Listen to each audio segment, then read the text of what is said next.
तीर्थास्पदं शिवविरिञ्चिनुतं शरण्यं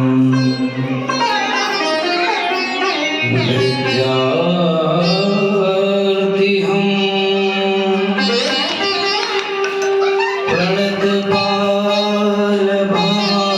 प्रणतपालभाधिपोतं वन्दे महापुरुषते चरणारविन्दम् मनसि विभूषितकरा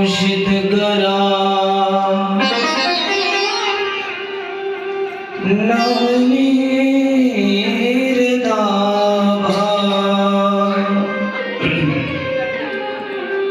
पीताम्बरा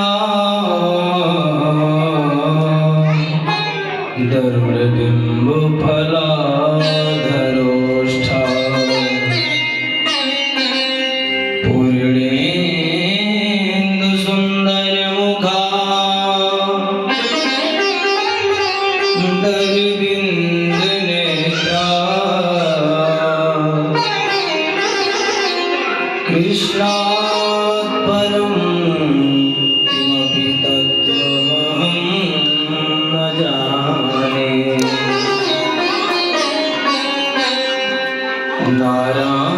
नारायणं नमस्कृत्य नरं चैव नरोत्तमं देवीं सरस्वतीं व्यासं ततो जयमुदीरये।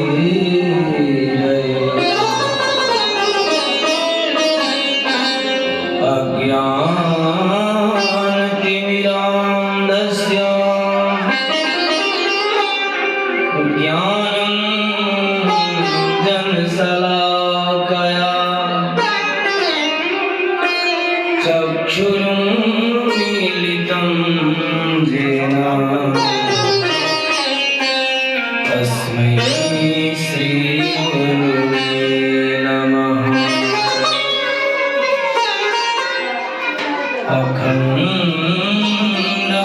अखण्डमण्डलाकारं व्याप्तं येन चराचरं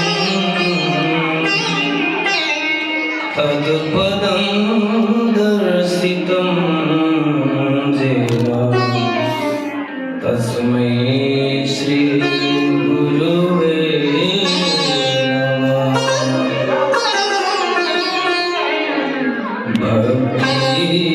भक्त भगवंत गुरु चतुर्नाम बपुए जिनके पद बंधन किए नासहे विघ्न अनेक। सीताराम चरण रति मोरे अनुदीन बड़ो अनुग्रह तोरे। सीताराममय सब जग जाने करूं प्रणाम जोरी जोरी पाए। जय जय श्री राधारमण जय जय नवल किशोर जय गोपी चित चोर प्रभु जय जय माखन चोर।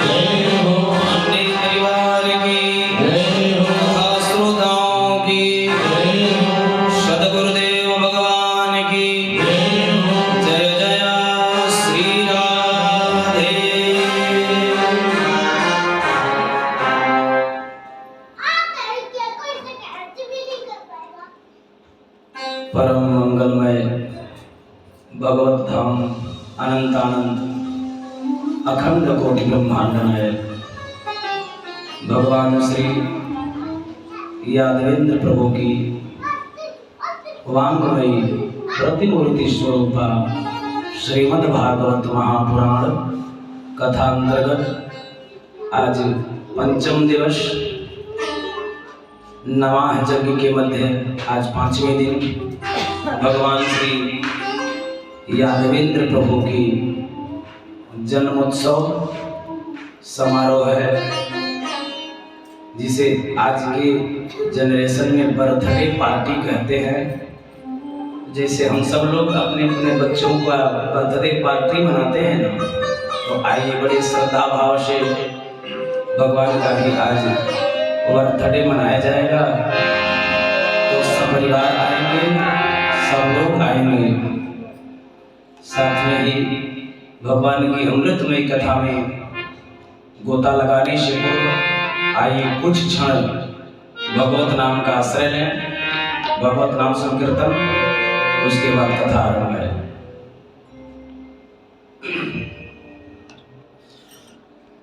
सीताराम जी की प्यारी राज धानी लागे, राजधानी लागे, सभी प्रेम से गाइएगा।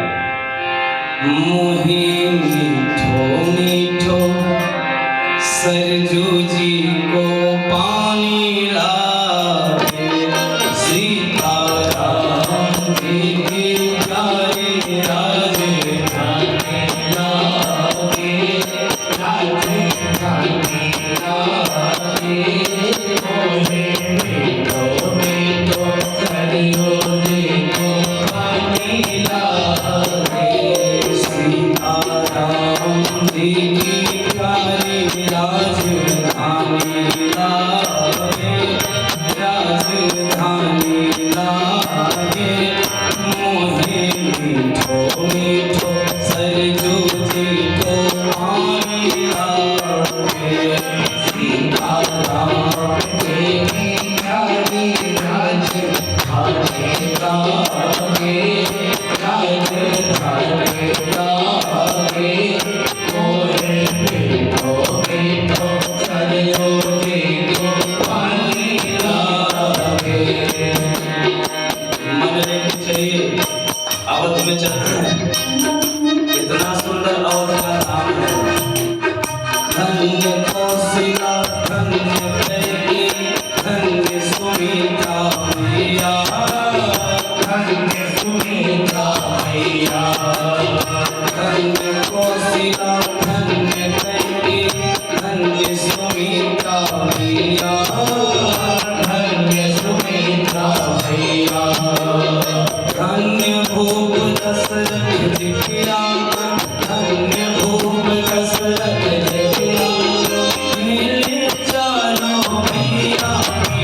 लागे राजधानी लागे मोहे मोहे तो सरजू की तो पानी लागे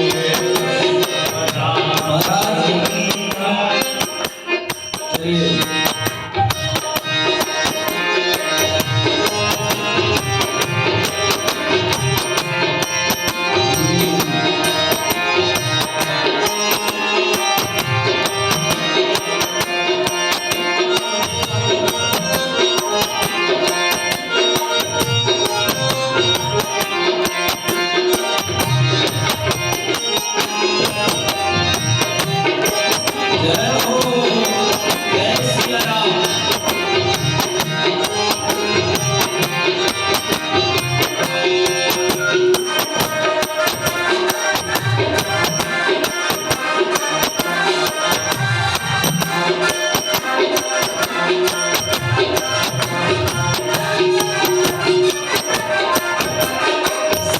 सुहावन जन्मभूमि से रघुवर राम लागी रघुवर राम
महाराज जी कथा कहाँ तक पहुँचा है?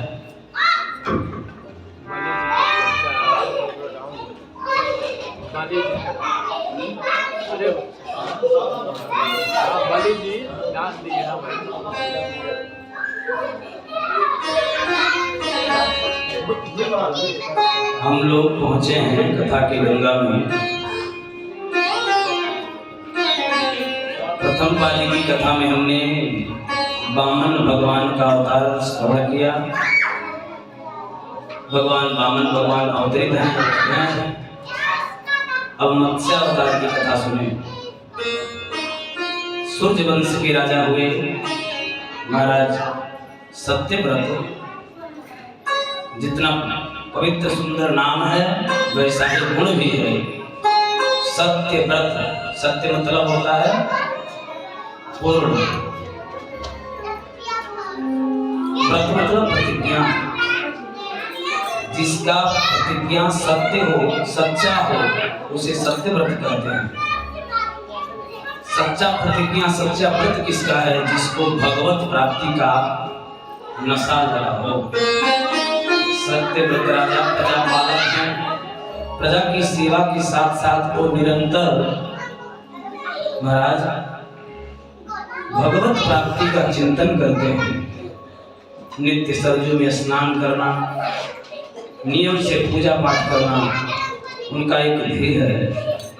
सत्यव्रत राजा नित्य की भांति बड़े ही भगवत प्राप्ति की चिंतन से चले। भगवान अनुग्रह उसी पे करता है जो कर्म परायण होता है। जिसके जीवन में कर्म है वही विषम परिस्थिति को भी पार कर सकता है। सत्यव्रत राजा का कर्म इतना प्रभावशाली कि भगवान उनके भाव पूजा पे प्रसन्न होकर के आए। आकाशवाणी हुआ, राजन ऐसे ही निष्ठात्मक तुम पूजा करते रहो, एक ना एक दिन तुम्हें मेरा दर्शन अवश्य होगा। इतना कह के भगवान की जो आकाशवाणी है वह शांत हो गई। अब तो राजा के भगवत प्रेम में, भगवान की पूजा में और निष्ठा बढ़ गई कि मुझे दर्शन होगा। रोज नित्य जाता है राजन, पूजा करते आते। एक दिन की बात, स्नान करके आ रहे थे कि छोटी मछली उस नदी में, छोटी सी मछली, उस मछली ने राजा से कहा, राजन इस नदी में एक नहीं अनेक बड़ी बड़ी तिमिंगलियां, बड़ी बड़ी मछलियां बहुत छोटी छोटी जीवों को बड़ी डराती हैं, सताती हैं। बताइए क्या आप राजा हैं और मेरे लिए आपके नगर में स्थान है, आपके राज्य में स्थान है? राजा ने कहा छोटी सी मछली थी। इसकी बात सुन के राजा तो बड़ा हैरान हो गया, हंसने लगा। अरे तुम इतनी छोटी और छोटी बुद्धि की बात करती हो? तुम तो मेरे किसी कोने में भी समा सकते हो। मेरा राज्य तो इतना बड़ा है, उसमें कई नगर समाया है। अब राजा जब इतना सुना कि कई नगर समा जाए, राजा ने तो कहा कि कई नगर समा जाने का हमारे राज्य में व्यवस्था है, जगह है। तो छोटी सी मछली जो है तुम्हारी क्या होगा? तुम तो कहीं भी रह सकते। तो मुझे शरण देंगे। राजा लेके आए और उन्हें एक पात्र में मछली को रखवाया। पात्र में जैसे ही मछली को रखवाया है वह पात्र छोटा हो गया। पात्र से वह पात्र छोटा पड़ने लगा मछली को रखते। राजन मुझे इस पात्र में घुटन हो रही है, उससे बड़े पात्र में डलवाया। दूसरा पात्र भी छोटा हो गया। अब राजा को बड़ा घबराया, तो पुनः उस मछली को महाराज नदी में छोड़ा दिया। नदी में छोड़ाया तो नदी भी छोटी होने लगी। तब राजा ने हाथ जोड़ दिया, आप कौन हो? कोई भगवान विष्णु के अवतारी हो या साक्षात तुम कोई जादुई हो? कौन हो? मेरे सामने प्रकट होकर के दर्शन दो। तब आज सत्यव्रत राजा को मछली के मुख से चतुर्भुज नारायण का दर्शन होता है। बोल मत्स्यावतारी भगवान की। मत्स्यावतारी भगवान का दिन दर्शन हुआ। जब मत्स्यावतारी भगवान का दर्शन पाते हैं राजा को आंखें धन्य हो गई, कर्म करना धन्य हो गया। जब जीवन में भगवत प्राप्ति हो जाए तो इससे बड़ा लक्ष्य क्या होता है मानवता का?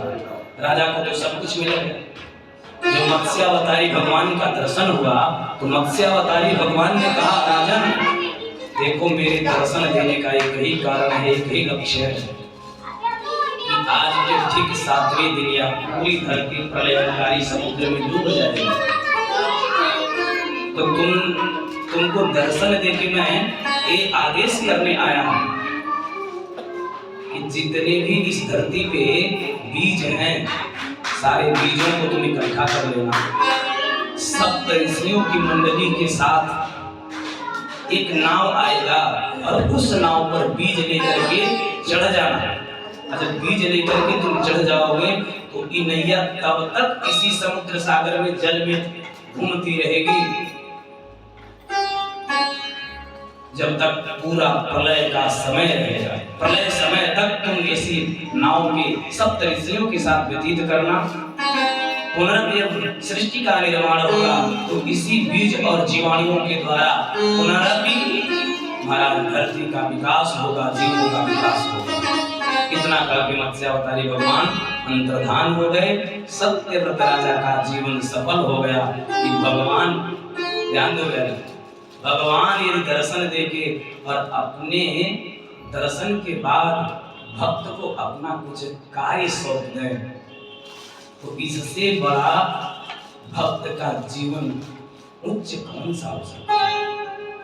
सत्यव्रत राजा का जीवन सर्वोत्तम हो गया, भक्ति प्राप्त करके धन्य हो गए।